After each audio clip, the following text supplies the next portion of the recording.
have ratified a defense treaty with North Korea, which promises mutual assistance if either country comes under attack. Russia's lower house of parliament, the Duma, voted unanimously to approve the treaty.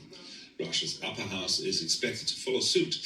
The announcement comes a day after the United States confirmed Pyongyang had sent thousands of troops to Russia for training. South Korea has slammed that decision, saying the deployment is a security threat.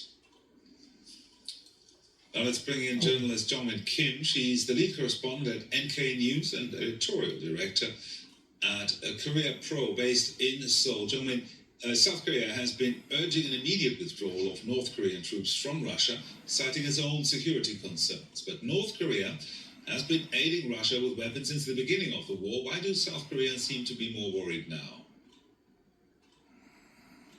It seems that it's because there are various potential rewards that Russia can get North Korea, such as military cooperation further.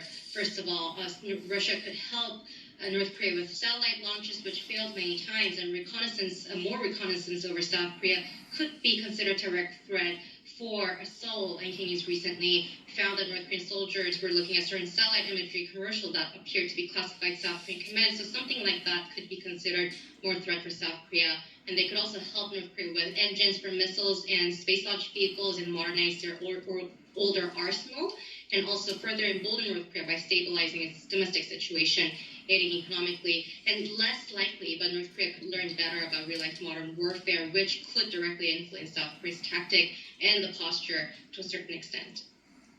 Now, are there any indications that the cooperation between Russia and North Korea could lead to a serious escalation between South and North Korea? Well, I personally think that there wouldn't be a direct escalation due to the deployment. Of course, there are a lot of weapons that North Korea has been saying they can direct at South Korea, and they have been defining South Korea as a separate state and an enemy rather than the compatriot, and they have been showing a lot of symbolic moves. The tension has been already quite high, but as much as North Korea is getting more paying more attention to the Ukraine situation with their soldiers there, I don't think they will have much appetite to fight both fronts, especially when their assets and soldiers are there. But there is a possibility that it might escalate at the Ukrainian battlefield, because South Korea is reportedly sending a monitoring team to Ukraine to study the tactics of North Korean soldiers and potentially maybe interrogate North Korean soldiers or potential defectors as well. And with these sort of hypothetical situations, there might be some escalation of tension there. Now, South Korea said it would consider sending weapons to Kyiv in response. Do you think that would further provoke North Koreans? Well, first, I think it will be less of a provocation to North Koreans, but more to Russia. In the start of the year, South Korean President Yoon Suk-yeol initially wanted to improve trade relations with Russia. South Korea is a very export-oriented country, but that weren't happening since the North Korea-Russia treaty. And South Korea has been saying that it will be providing weapons to Ukraine if Russia crosses a certain red line, which they kept very vague.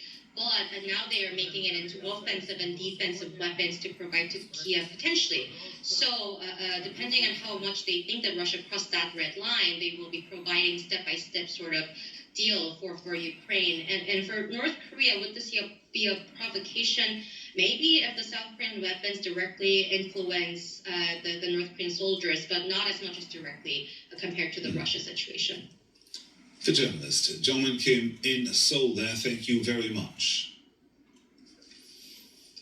Thank you. And that's it.